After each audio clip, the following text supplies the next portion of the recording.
What's going on YouTube? Johnny here, back with another video for you guys. As always, hope everyone's doing well. Today's video, we're making beef tri-tip in gravy and rice. So with that being said, let's go ahead and get into the cooking. And for the ingredients, first and foremost, we have our sirloin tip. And then for our rub or, just rub of seasoning, we have, and get your pencil and paper ready for this because it's a long list of ingredients upcoming here. But it's salt, pepper, onion powder, garlic powder, and brown sugar. And then we have our flour. We have our red wine in this one. And then in this bowl here, we have a mixture of, get that in the camera without spilling it. Thank you. We have our mixture of beef and chicken broth. We have thyme, rosemary, garlic powder, onion powder. And then we have our garlic cloves, which we'll be getting into in a little bit, our olive oil, and then lastly, the onion.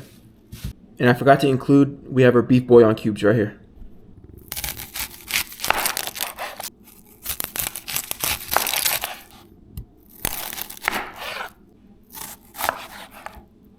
Alright, so now that we have the onion, so what we'll do, we'll just finely dice and chop the onion and get that prepared.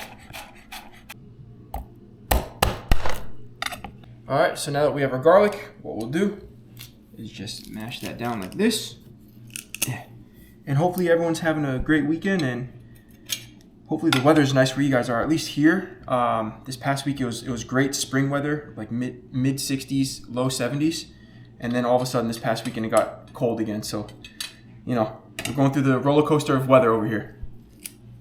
All right, for the meat, what we'll do, we'll first cut them into about 1-inch strips because we'll go ahead and cut them into cubes in the next bit.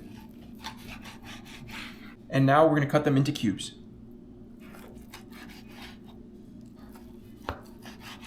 Alright, so in this bowl we have our sirloin cut into cubes.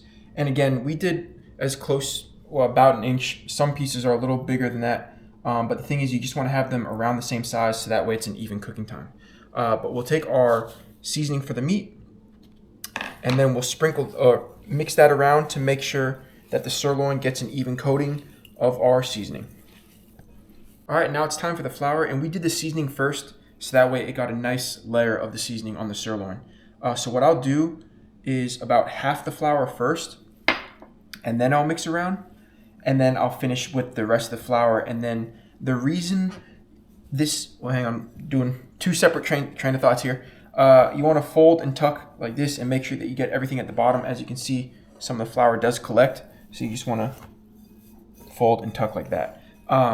And then, as I was saying earlier, when you coat the meat in flour, when you go to brown it later on, it'll help it become a little thicker, as well as when you are working on the gravy later, which we'll do in the video, that flour helps thicken the gravy as well.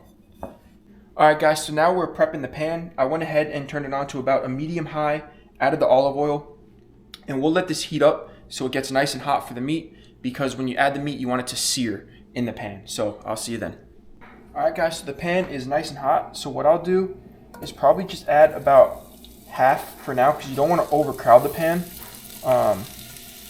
And what we'll do, we'll just spread that out, and I could probably add a little more. But let me just spread this out, and then what you'll do is just let each side sear for a bit, flip, sear, flip, until everything's seared properly, and then we'll take that out and work on the gravy. In here you can kind of see what you're working with. It has a nice sear and a little crunch to it, so that's what we like. So what we'll do is we'll just start turning and rotating the other ones. And I'm having to speak louder and louder because the sizzle and the searing is getting loud. But that's good. We're in the kitchen, working away hard in here. So let's go. All right, so it's all done now. So what we'll do, we'll move that to the side. Oh, whoa. I put my elbow. Don't do that. So what we'll do is, oh yes. Almost forgot. We'll add a little bit more olive oil to that. And since the pan is still very hot, you don't have to let that reheat or anything. And same thing, we'll just sear and go along. So see you in the next bit. All right, so the meat is done now, and safety first in the kitchen. I'm backing up over here now. I was worried about getting the good angle for the footage.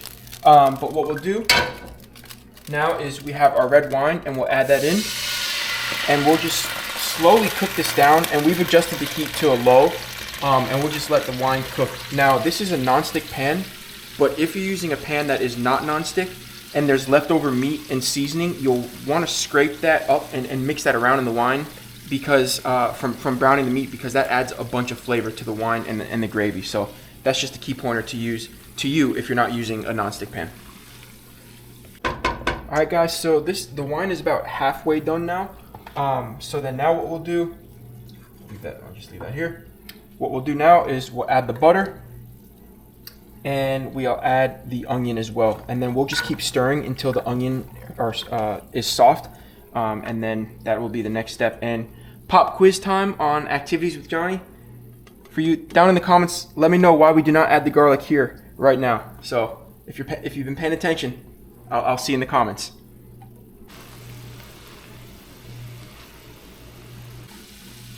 All right, so now it's time to add the garlic. So there we go, and we'll just incorporate that into the mixture.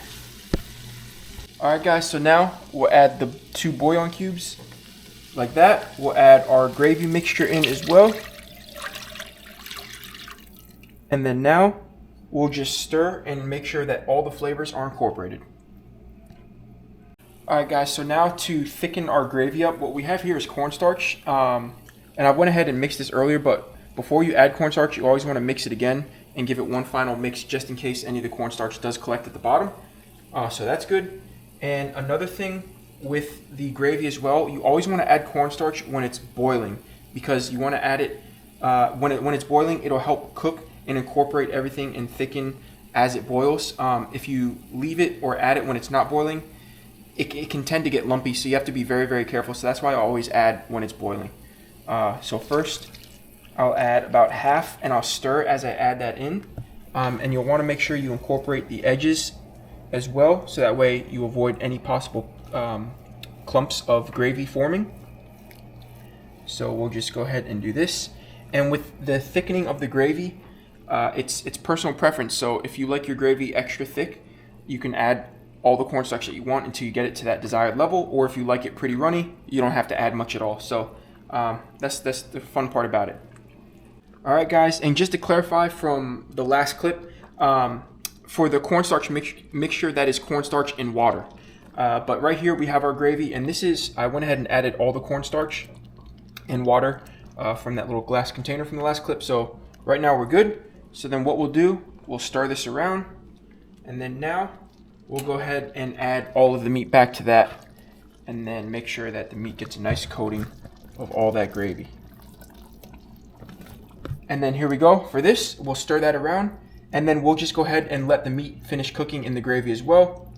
And that's that for this bit. All right, guys, so now we're gonna prep the rice, but before then, we lost a good press today. Had this thing for years and finally gave out, so it was nice while it lasted. I'm upset, but yeah, happy for the memories. All right, guys, as you can see, the water is not milky, and it's for the most part pretty clear now. And then if you remember from a while back when we made rice, the water test with your finger, you always want to go to the first like crease or line in your finger. So then boom, the water level is right there. So that's good. And that's the rice. All right, guys, and for the vegetables, we love asparagus, and I want to be a good influence, so I always promote vegetables for whatever meal you're eating. So if you don't remember from a couple of videos ago of the asparagus method, when we take a bunch and snap it in half, I'll insert the clip here.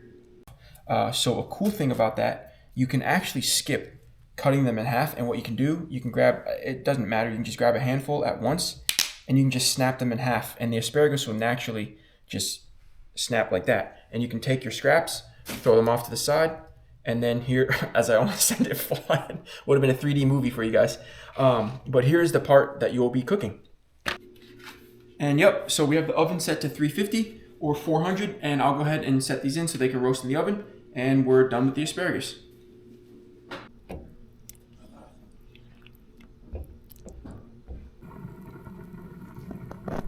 And after about 10 to 15 minutes of the asparagus first going into the oven, I took them out and added some fresh Parmesan to it. And then I put it back in the oven so that way I can get a nice little crunchy coating or topping to the asparagus. Alright guys, and for the final plate and bowl, right here we have the asparagus, and then in the bowl we have the beef and gravy over a bed of rice. And I don't know about you, but I personally think that there is nothing better than gravy over rice, and it's a top combination, and it's hard to compare to that. So really looking forward to eating this meal because one, I'm hungry, and two, it is one of my favorite combinations. Alright guys, and that concludes today's video. As always, thank you so much for stopping by, tuning in, and supporting me in this channel. I truly appreciate it. So don't forget to click like, subscribe, and hit that notification button so you don't miss when I upload here on the channel. But I hope you guys enjoy the weekend. Have a great upcoming week. Take care, and I'll see you in the next one. Peace.